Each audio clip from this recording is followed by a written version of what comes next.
My reign as a Jeopardy champion lasted almost 35 minutes. This was coming, like the waiting room of the vasectomist, and I know that's not what he's called. I know there's like a fancy word, but... If you leave, I have nothing left to live for.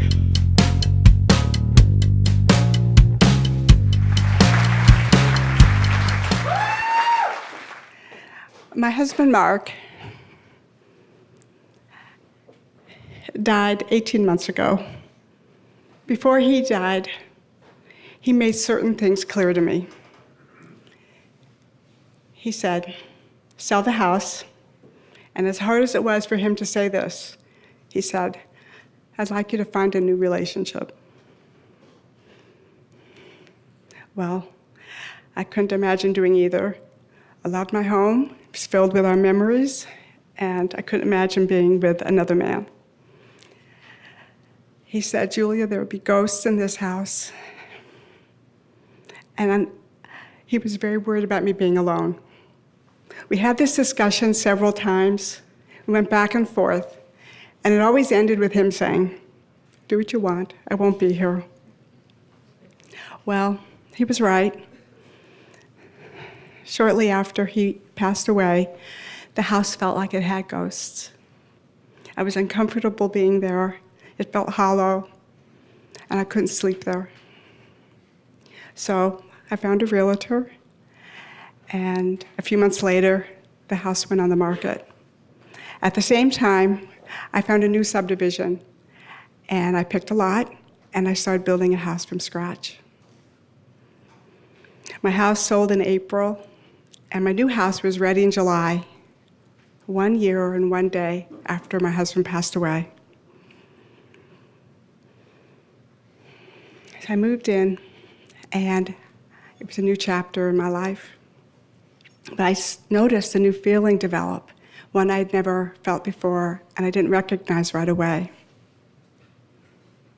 It was loneliness, and my husband was right. So I had a new challenge to solve. So with trepidation, excitement, I joined 2 online dating services. And the action starts right away.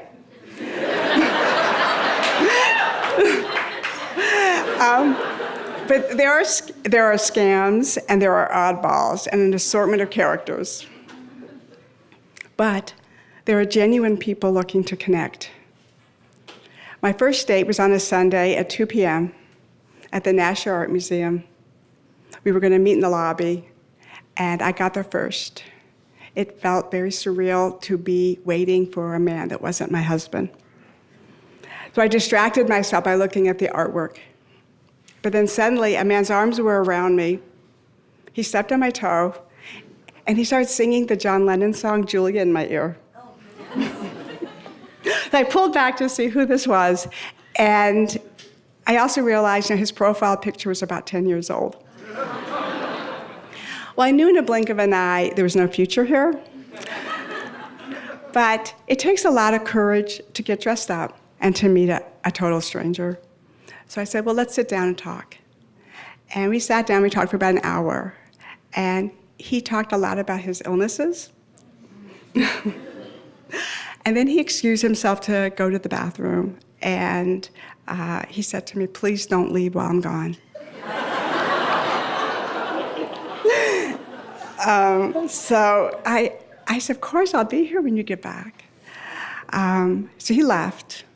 At that moment, as I was sitting there, my husband's image appeared, sitting across from me. He smiled at me, but he said, this isn't the guy. I said, I know. Well, I did wait for the guy to come back, and he came back, and we walked out of the museum together. But hope springs eternal, and I went back online, and I was looking at profiles again. And I realized I was actually looking for my husband. I was, oh, that looks like Mark. That looks like my husband, Mark. And I'd read their profile, and they were nothing like Mark. My husband was hysterically funny. He was full of love. and he made me feel safe. Well, then I met Paul, a widower, and he didn't look like Mark. He was very kind, he was a happy person, and he was surprisingly spry.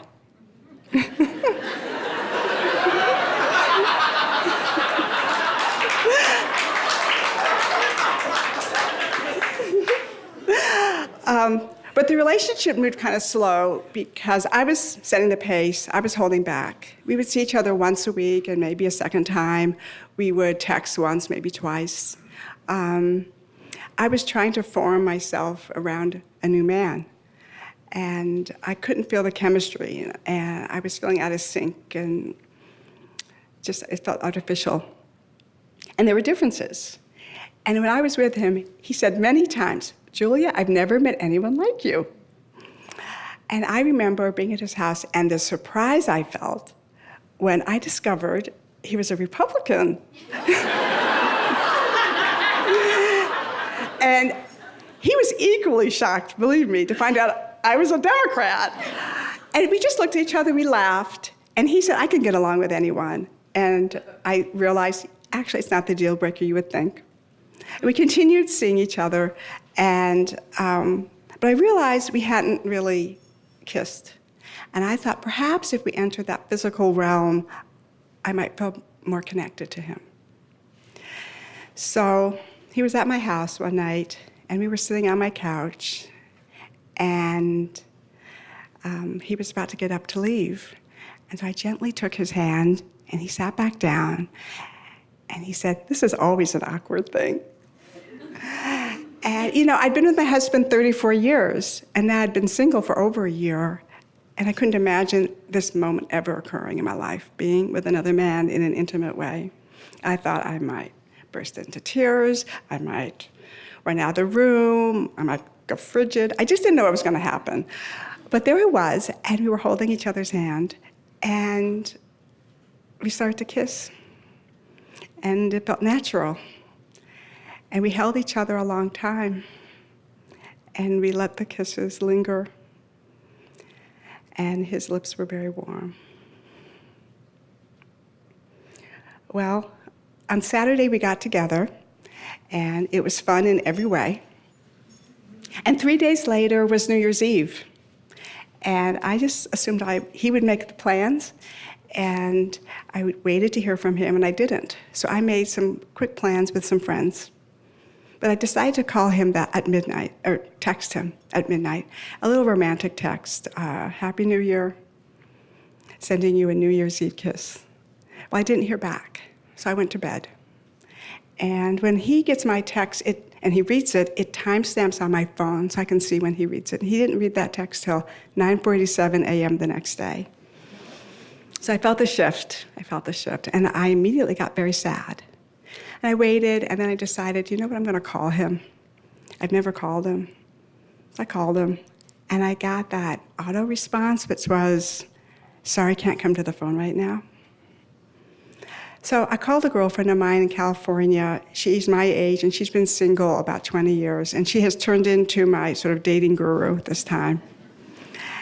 And I said, "What happened? I haven't heard from him in all these days." And she said, "Oh, Julia, you've been ghosted." I said, "What is that?" And she said, "Well, when you're in a relationship with someone and they stop communicating with you, they disappear, they fade away like a ghost." I was stunned. Stunned. I'm 59 years old, and suddenly I felt like I was 14 again. I was entering a second adolescence. With Paul, I was rediscovering my sexuality and finding out new parts of myself within the relationship. But then with the thought of him leaving, I felt lost. I felt really confused and sad. So that night, I decided, I attended services at my temple. I sat in the back row, and I just wept. I let the music wash over me. I was trying to soothe myself. And I thought a lot about loss. I thought, I've only known this man 3 months. Why am I reacting like this? And perhaps, of course, the smaller loss was triggering the bigger loss, the loss of my husband. And perhaps I'm finding loss just simply unbearable now. And perhaps life is simply loss, discovery, played over and over. Well, Saturday, I had to make a decision. I could just try reaching him again, or I could ghost him back. But I needed closure, and I decided to be a communicator and make my feelings obvious, and then he could respond or not. So Sunday, with my heart racing, kind of like it is right now, I sent him a text. It said, "Good morning." I said, I miss hearing from you, and I'm surprised by the turn of events. I've enjoyed our dates, and wonder if there's been a misunderstanding. And I'd like to hear from you. I pushed send, threw that phone in my purse, zipped it up, and jumped in my car and drove to where I was meeting a friend for coffee. When I got to the coffee shop, the parking lot, I opened my purse, looked at my phone, and he had responded immediately. He said, "Wow, New Year's Eve wiped me out, and I have been tying up loose ends ever since." Well, I detected a little bullshit right there.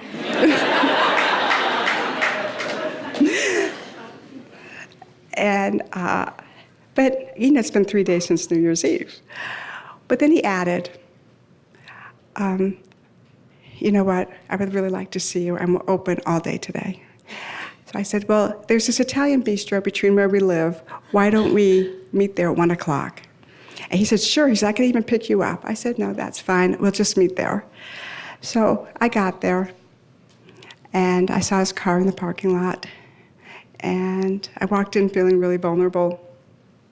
When I got into the restaurant, he was sitting in the booth with a smile on his face, and he jumped up when he saw me and hugged me.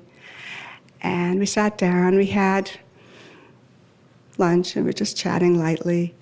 And then after the bill was paid, I asked him, "Was that okay? I texted you." And he said, "Of course." He said, "I don't understand this dating thing. I'm not good at it." He said, I always thought I would be with my wife my whole life, and she died. But I have to be honest, I've met another woman, and I'm enjoying you both. And and he said, "But I'm struggling, and it's me, not you." And he said that line several times, "I'm struggling, it's me, not you." And actually, his eyes got really red, and I think I saw a tear. Well, we spoke for a couple more minutes, kind of laughing, talking, kind of over each other. It didn't matter. It was nothing more to say. So we got up, and I could tell by the way he put his arm around me as we walked to the exit that he cared about me. And the way he opened the door and we walked across the parking lot, he looked at me, he was smiling at me. His arm was still around me, that he cared about me. When we got to my car, he opened that door, and he reached over and he gave me a kiss. I sat in my car, closed my door, and I watched him walk away. And I knew that was our last kiss. I was calm driving home, but I thought, the world, it's imperfect. There are cracks all the way through. But as I drove into my garage, I said to myself, "Julia, you'll be okay. You'll be okay."